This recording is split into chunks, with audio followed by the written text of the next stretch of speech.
주요 뉴스입니다. 우리 축구 대표팀이 오늘 새벽 벨기에에 패해 16강 진출의 꿈이 좌절됐습니다. 소개팅을 미끼로 30대 남성을 납치해 돈을 뜯어낸 일당이 경찰에 붙잡혔습니다. 올해 상반기 외국인 직접 투자 규모가 총 100억 달러를 넘어섰습니다. 패키지 여행 중 자유시간에 발생한 수영장 사고에도 보험금이 지급되어야 한다는 조정 결정이 나왔습니다. 안철수 새정치민주연합 공동대표가 정홍원 총리 유임에도 박근혜 대통령의 직접적인 설명이 필요하다고 지적했습니다.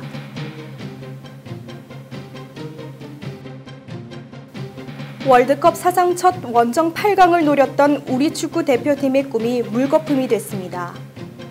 홍명보 감독이 이끄는 축구 국가대표팀은 우리 시간으로 오늘 새벽 5시 브라질 아레나 데 상파울루에서 펼쳐진 월드컵 H조 조별리그 마지막 경기 벨기에전에서 후반 33분 얀 베르통원에게 실점을 허용해 0대1로 패했습니다.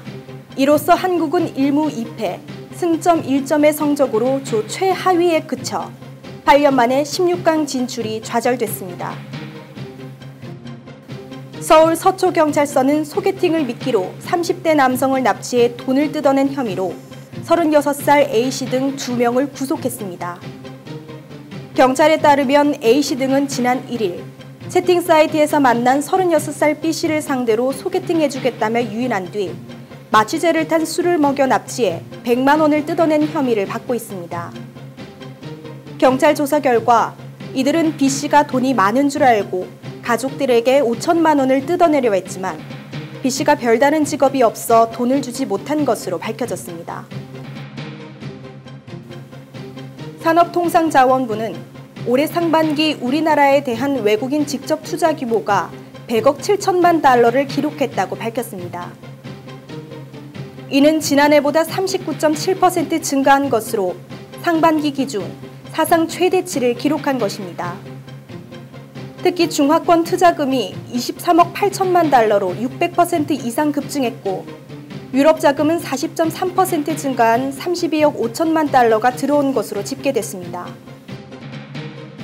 금융감독원 금융분쟁조정위원회는 홈쇼핑의 단체 해외 여행 상품을 구입한 고객이 자유시간 중 리조트 수영장에서 다친 사고와 관련해 고객에게 보험사가 배상책임 보험금을 지급해야 한다고 결정했습니다. 금융분쟁조정위원회는 여행사의 기획여행 상품은 리조트의 수영장을 자유시간에 이용하는 것도 포함하고 있는 데다 리조트 측이 불량 매트를 제자리에 갖다 놓는 노력을 소홀히 했다며 보험사가 보험금 지급을 거절할 수 없다고 판단했습니다. 새정치민주연합 안철수 공동대표는 오늘 최고위원회의에서 정홍원 국무총리의 유임과 관련해 박근혜 대통령은 적어도 국민 앞에 직접 나서서 왜 그렇게 무리한 선택을 했는지 설명해야 할 의무가 있다고 지적했습니다. 안 대표는 정 총리를 왜 복직시킬 수밖에 없었는지, 정부는 세월호 참사의 책임을 어떻게 질 것인지에 대해 솔직하게 설명해야 한다고 밝혔습니다. 지금까지 6월 27일 주요 뉴스 브리핑 윤민영이었습니다.